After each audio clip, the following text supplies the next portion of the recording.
FASTag short hand classes में आप सभी लोगों का स्वागत है। ये डिक्टेशन रामधारी गुप्ता खंड 1 की है। 80 वर्ड पर मिनट की स्पीड से 10 मिनट की रिकॉर्ड की गई है। आप सभी लोग तैयार हो जाएं। डिक्टेशन स्टार्ट होगी 5 सेकंड बाद।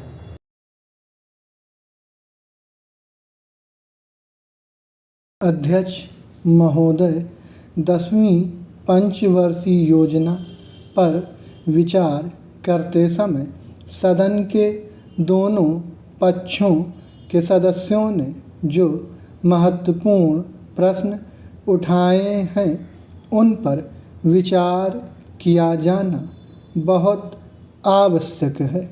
अध्यक्ष महोदय, 9वीं पंचवर्षीय योजना का अब अंतिम वर्ष चल रहा है और इस योजना के अंदर जो चीज़ें कही गई हैं, ऐसा लगता है कि उसके अंदर परिवर्तन करना कठिन है, बदला भी नहीं जा सकता।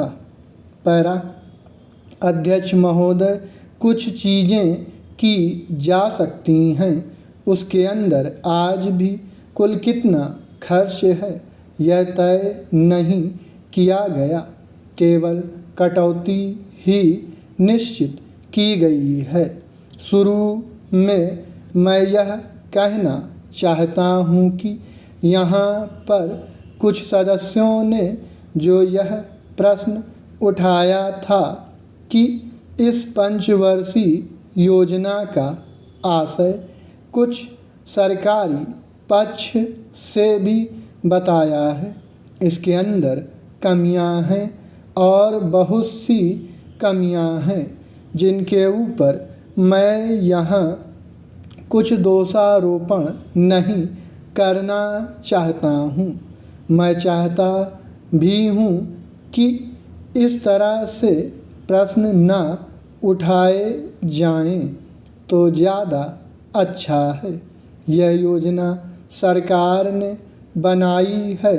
यह योजना मंत्रिमंडल ने पहले बनाई और अनुमोदन होने के बाद भी इसमें कुछ कमियां रह गई हैं, तो यह कमी रहने का दोष किसके ऊपर है?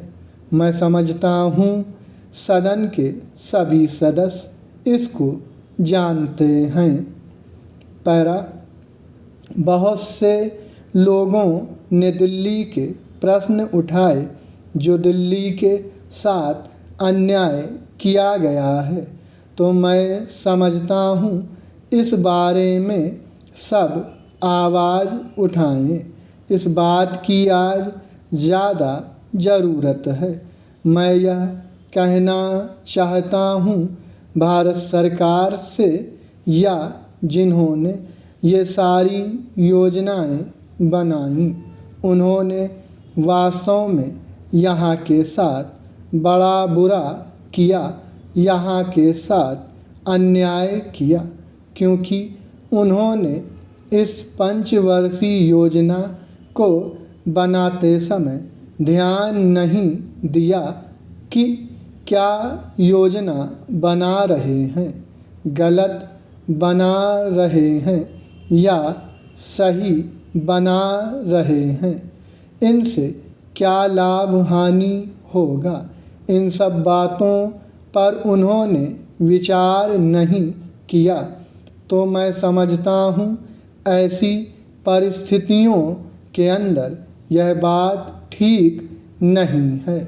ऐसी दशा में यहाँ पर 5 वर्षों में आने वाली योजनाएं बेकार बनकर रह जाएंगी। जो कटौती निश्चित की गई है उसको समाप्त करना चाहिए, ताकि दिल्ली को हम अंतर्राष्ट्रीय स्तर का एक आदर्श नगर बना सकें। यह बहुत ही आवश्यक है यदि हम इस स्थान की उन्नति चाहते हैं। इसलिए अब मैं अपना कथन इन शब्दों के साथ ही समाप्त करता हूँ। पैरा।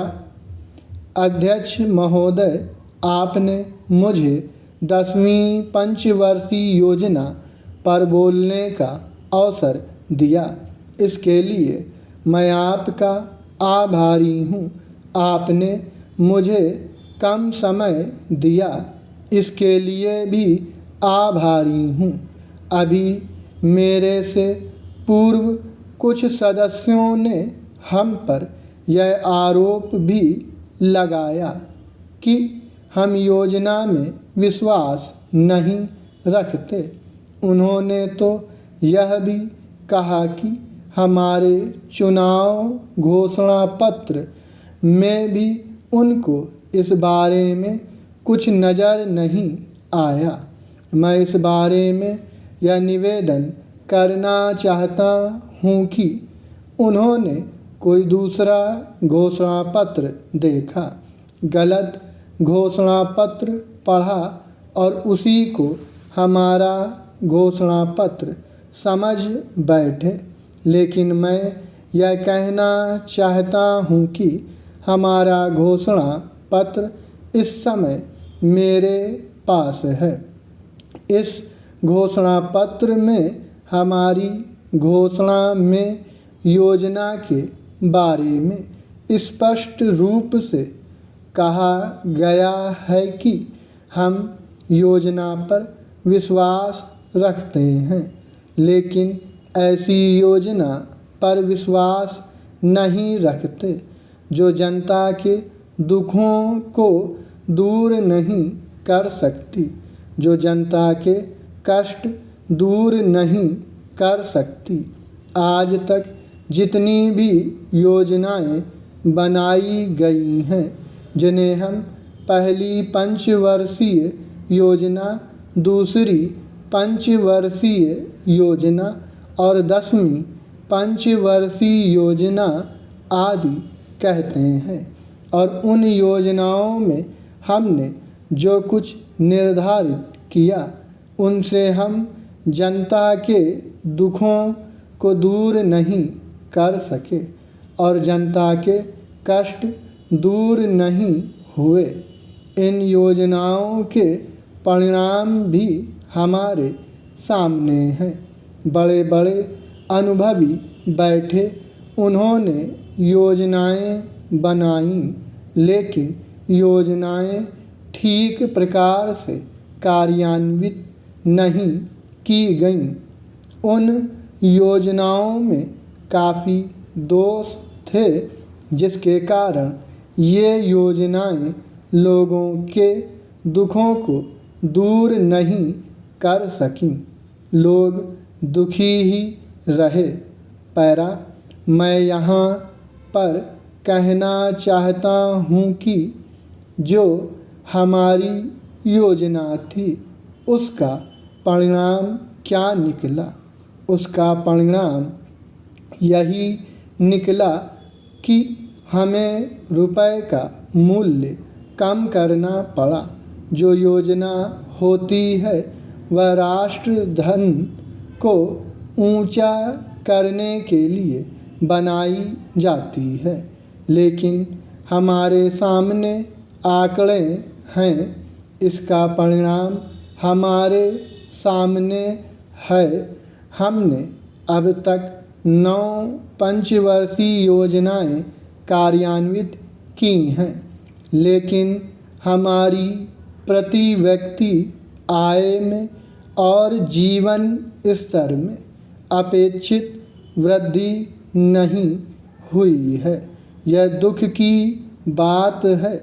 मैं यह कहना चाहता हूँ कि हमारा ऐसी योजना में विश्वास नहीं है जो जनता के कष्टों को, जनता के दुखों को दूर न कर सके। हम ऐसी योजनाओं पर विश्वास करते हैं जो उनकी आयु बढ़ा सकें, उनका आर्थिक विकास कर सकें, उन्हें उन्नत कर सकें। स्टॉप।